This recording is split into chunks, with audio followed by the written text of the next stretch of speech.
Lalu tatkala mereka pergi ke hadapan penguasa, mereka menyambut kebesaran para penguasa tersebut dan mengatakan, saya menentang akidah-akidah seperti itu.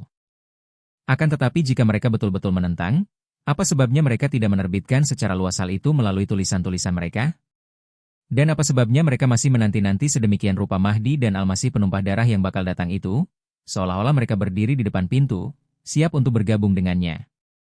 Ringkasnya, akibat akidah-akidah demikian banyak terjadi kemerosotan pada kondisi akhlak para ulama semacam itu. Dan mereka tidak lagi mampu memberikan ajaran lemah lembut serta damai. Melainkan, membunuh orang-orang dari agama lain dengan semena-mena telah dianggap sebagai suatu kewajiban besar dalam agama. Saya sangat gembira jika ada suatu golongan dari kalangan ahlul hadits yang menentang akidah-akidah keliru itu. Akan tetapi saya, dengan sangat menyesal tidak dapat berhenti menjelaskan bahwa di antara golongan ahlul hadits terdapat juga Wahabi yang secara terselubung menganut konsep-konsep Mahdi penumpah darah dan jihad. Dan mereka memiliki akidah yang bertentangan dengan jalan yang benar. Serta membunuh segenap penganut agama lain pada suatu kesempatan, mereka anggap sebagai jalan untuk meraih pahala besar. Padahal akidah-akidah ini yakni, membunuh demi Islam dan menganut akidah yang berdasarkan pada kabar-kabar gaib bahwa Mahdi penumpah darah atau Al-Masih penumpah darah akan datang ke dunia serta bakal memberikan kemajuan pada Islam melalui penumpahan darah dan ancaman-ancaman pembunuhan adalah sangat bertentangan dengan Al-Quran suci serta hadits-hadits syahih.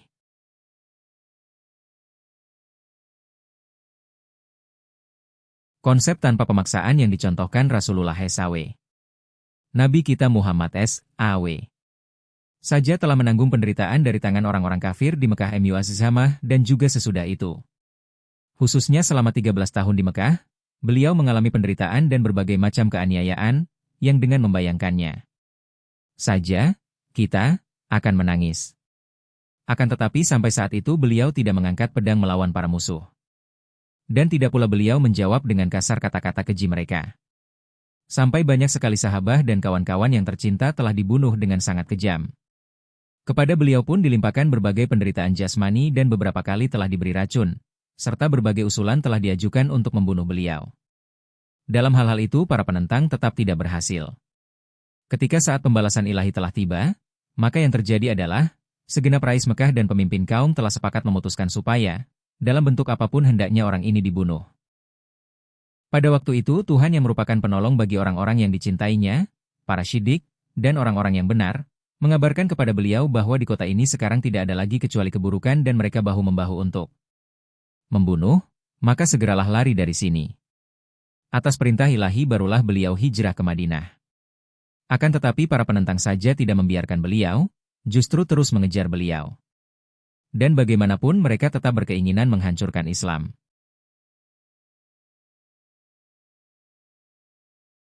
Tatkala gangguan orang-orang itu telah berkembang sampai batas demikian, dan kejahatan melakukan pembunuhan terhadap berbagai orang yang tak berdosa pun telah membuat mereka patut dihukum, barulah diberikan izin untuk berperang dengan mereka sebagai pembelaan dan upaya melindungi diri. Dan lagi, orang-orang itu, sebagai balasan terhadap banyak sekali korban pembunuhan yang tak berdosa yang telah mereka bunuh hanya karena keusilan mereka, bukannya di suatu medan perang, serta telah merampas harta kekayaan. Orang-orang itu mereka dan para pendukung mereka menjadi layak untuk diperlakukan seperti itu juga. Akan tetapi pada waktu Fatah Mekah, penaklukan Mekah, Nabi kita Muhammad SAW telah memaafkan mereka semua. Oleh karenanya anggapan bahwa Rasulullah SAW maupun para sahabat beliau pernah melakukan peperangan untuk menyebarkan agama, atau secara paksa telah memasukkan seseorang ke dalam Islam, adalah suatu kesalahan besar dan keaniayaan. Hal ini pun patut diingat, dikarenakan pada zaman itu permusuhan setiap kaum terhadap Islam sudah sangat besar, dan para penentang menganggapnya sebagai suatu firkah baru dan golongan minoritas, lalu terus berupaya untuk menghancurkannya. Serta setiap pihak berpikir keras bagaimana supaya orang-orang ini segera hancur atau tercerai-berai sedemikian rupa sehingga tidak dirisaukan lagi bahwa mereka akan berkembang. Itulah sebabnya dalam setiap hal terdapat hambatan dari mereka. Dan di dalam setiap kaum jika ada orang yang masuk Islam, maka di tangan kaum itu ia segera dibunuh, atau hidupnya selalu berada dalam bahaya besar. Maka pada saat demikian, Allah Ta'ala dengan mengasihi orang-orang yang baru masuk Islam, telah memberikan sanksi kepada kekuatan-kekuatan musuh seperti itu, yakni agar mereka tunduk kepada Islam dan dengan demikian mereka membukakan pintu kebebasan bagi Islam. Hal itu maksudnya adalah supaya hambatan-hambatan menjadi lenyap dari jalan orang-orang yang beriman. Itu merupakan kasih sayang Tuhan atas dunia, dan di situ tidak ada pihak yang dirugikan. Namun jelas bahwa raja-raja dari umat lain pada masa ini tidak menghalangi kebebasan-kebebasan beragama bagi Islam, tidak melarang kewajiban-kewajiban Islami, tidak membunuh orang-orang dari kaumnya yang masuk Islam, tidak memasukkan mereka ke dalam penjara-penjara, dan tidak memberikan berbagai macam penderitaan kepada mereka. Lalu mengapa Islam harus mengangkat pedang melawan mereka? Dan hal ini jelas bahwa Islam tidak pernah mengajarkan pemaksaan. Jika Al-Quran suci dan segenap kitab hadits serta kitab-kitab sejarah diperhatikan dengan seksama, dan sejauh yang mungkin bagi manusia agar mempelajari dan mendengarkannya secara mendalam, maka dengan pengetahuan-pengetahuan yang demikian luas itu, akan diketahui secara pasti bahwa tuduhan yang menyatakan, seolah-olah Islam telah mengangkat pedang untuk menyebarkan agama secara paksa, benar-benar tidak berdasar dan merupakan tuduhan yang memalukan.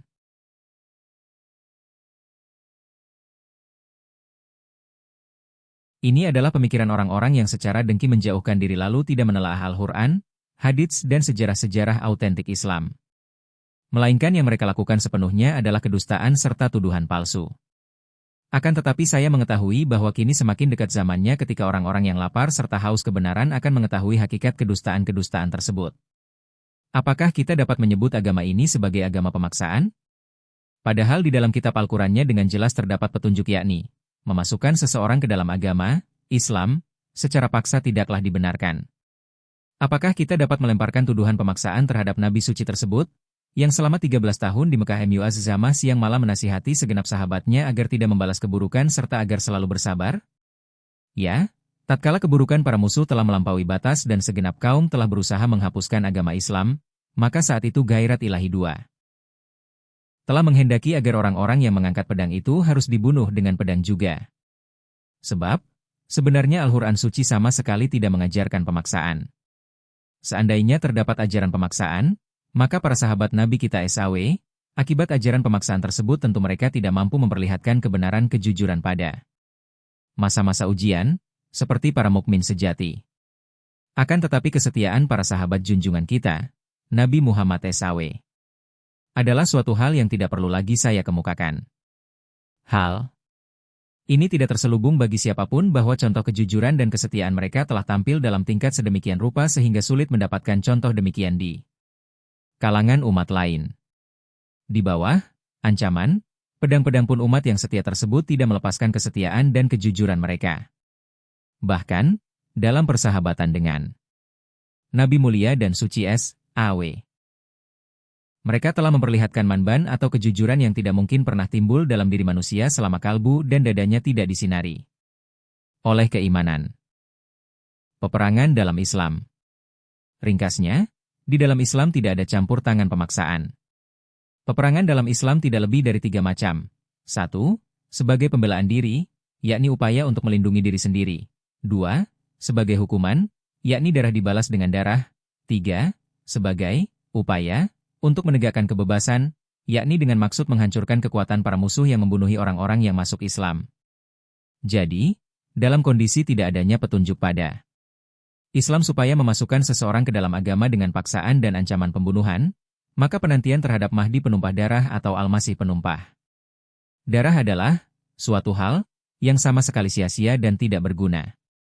Sebab, tidak mungkin, bertentangan dengan ajaran Al-Quran ada pula manusia yang datang ke dunia memasukkan orang-orang ke dalam Islam dengan menggunakan pedang. Ini bukanlah suatu perkara yang tidak dapat dipahami atau agak sulit untuk memahaminya. Akan tetapi nafsu serakah telah membuat orang-orang bodoh tunduk ke arah akidah tersebut. Sebab, kebanyakan para ulama Islam kita telah keliru sehingga mereka berpendapat bahwa mereka akan memperoleh banyak sekali harta melalui peperangan Sang Mahdi sampai-sampai mereka tidak akan mampu menanganinya. Dan dikarenakan pada masa sekarang kebanyakan ulama negeri ini sangat berkekurangan, oleh sebab itu jugalah mereka siang malam menanti-nanti Mahdi yang demikian, supaya mudah-mudahan melalui hal itu kebutuhan-kebutuhan nafsu mereka terpenuhi. Oleh karenanya barang siapa mengingkari kedatangan Mahdi seperti itu, orang-orang tersebut akan menjadi musuhnya. Dan ia langsung dinyatakan kafir serta dianggap keluar dari Islam. Pendakwaan sebagai Masih Maud, dan Imam Mahdi. Ternyata demikianlah, saya pun kafir di pandangan orang-orang itu berdasarkan faktor tersebut. Sebab, Saya tidak percaya akan kedatangan Mahdi penumpah darah maupun Al-Masih penumpah darah. Melainkan dengan sangat jijik dan benci saya memandang akidah-akidah yang sia-sia itu. Dan tuduhan kafir terhadap diri saya tidak hanya disebabkan hal ini saja, bahwa saya telah mengingkari kedatangan Mahdi dan Al-Masih yang mereka bayangkan. Melainkan satu penyebabnya lagi adalah, saya sesudah memperoleh ilham dari Allah Ta'ala telah mengumumkan secara luas bahwa Masih Maud hakiki 3. Yang juga pada hakikatnya merupakan Mahdi, yang kabar suka mengenai kedatangannya terdapat di dalam Injil dan Al-Quran, serta di dalam hadits-hadits pun telah dijanjikan kedatangannya, adalah saya orangnya, tetapi tanpa pedang-pedang dan senapan. Dan Tuhan telah memerintahkan kepada saya, supaya saya dengan lembut, perlahan, santun dan sederhana, menarik perhatian orang-orang ke arah Tuhan itu. Yakni Tuhan hakiki, yang kadm, sudah ada sejak semula, yang tidak pernah berubah, dan yang memiliki kesucian kamil, kelemah lembutan sempurna, kasih sayang yang paripurna, serta keadilan yang sempurna. Sayalah cahaya bagi zaman kegelapan ini. Barang siapa mengikuti saya, ia akan diselamatkan dari jurang dan lubang-lubang yang telah dipersiapkan syaitan bagi orang-orang yang berjalan dalam kegelapan. Saya telah diutus olehnya, supaya saya menuntun dunia ke arah Tuhan hakiki dengan damai dan lemah lembut. Serta supaya saya menegakkan kembali kondisi-kondisi akhlaki di dalam Islam. Dan dia telah menganugerahkan pula tanda samawi kepada saya untuk memberikan ketentraman kepada para pencari kebenaran. Dan dia telah memperlihatkan pekerjaan-pekerjaannya yang menakjubkan untuk mendukung saya. Dan hal-hal gaib serta rahasia-rahasia masa mendatang yang menurut kitab-kitab suci Allah Ta'ala merupakan ukuran asli untuk mengenali seorang pendawa yang benar telah dibukakan kepada saya. Dan emarifat-emarifat serta ilmu-ilmu suci telah dia anugerahkan kepada saya. Untuk itulah jiwa-jiwa tersebut telah memusuhi saya, yakni yang tidak menghendaki kebenaran, namun senang terhadap kegelapan. Akan tetapi saya telah menghendaki sejauh yang mungkin dari saya akan solider menaruh kasih terhadap umat manusia. Jadi, pada zaman ini, ungkapan, solidaritas yang besar terhadap orang-orang Kristen adalah, menarik perhatian mereka ke arah Tuhan hakiki itu, yang suci dari kemudaratan kematan, yang ditimbulkan akibat kelahiran, kematian, keperihan serta penderitaan dan sebagainya. Yakni, Tuhan yang dengan menciptakan segenap benda langit tahap awal dalam bentuk bulat, telah menggoreskan di dalam hukum kodratnya bahwa di dalam zatnya terdapat keesaan dan kesatuan arah, seperti halnya bulatan. Itulah sebabnya di antara benda-benda yang memakan ruang, tidak diciptakan suatu benda segitiga. Yakni, segala sesuatu yang pertama-tama diciptakan melalui tangan Tuhan seperti bumi, langit, matahari, bulan, dan segenap bintang serta unsur-unsur atau partikel-partikel kesemuanya adalah bulat, yang kebulatannya mengisyaratkan kepada tauhid. Jadi, tidak ada ungkapan, solidaritas hakiki dan kecintaan sejati yang lebih besar terhadap orang-orang Kristen daripada menuntun mereka ke arah Tuhan yang benda-benda, ciptaan, tangannya menunjukkan bahwa dia suci dari Trinitas. Dan, ungkapan solidaritas yang besar terhadap orang-orang Islam ialah, membenahi kondisi-kondisi akhlak mereka, serta menghapus harapan-harapan batil mereka yang tertanam di dalam kalbu-kalbu mereka, yang sebenarnya bertentangan dengan petunjuk-petunjuk atau ajaran Islam. Dan baru saja telah saya tuliskan, pemikiran-pemikiran sebagian ulama zaman sekarang bahwa Mahdi penumpah darah akan datang serta akan menyebarkan Islam melalui pedang. Semua pemikiran itu bertentangan dengan ajaran Al-Quran dan hanya merupakan keinginan-keinginan nafsu belaka. Dan bagi seorang muslim yang syaleh serta yang menyukai kebenaran, untuk meninggalkan pemikiran-pemikiran demikian, cukuplah sekedar menyimak petunjuk-petunjuk Al-Quran dengan seksama, dan diam sejenak, lalu memikirkan secara mendalam, mengapa kalam suci Allah Ta'ala menentang hal itu yakni, untuk memasukkan seseorang ke dalam agama, Islam, harus dilakukan ancaman pembunuhan. Ringkasnya, inilah sebuah dalil yang cukup untuk membuktikan kebatilan akidah-akidah seperti itu. Akan tetapi disebabkan rasa solidaritas saya telah menuntut supaya saya juga membuktikan kebatilan akidah-akidah tersebut di atas melalui fakta dan bukti-bukti sejarah yang gamblang.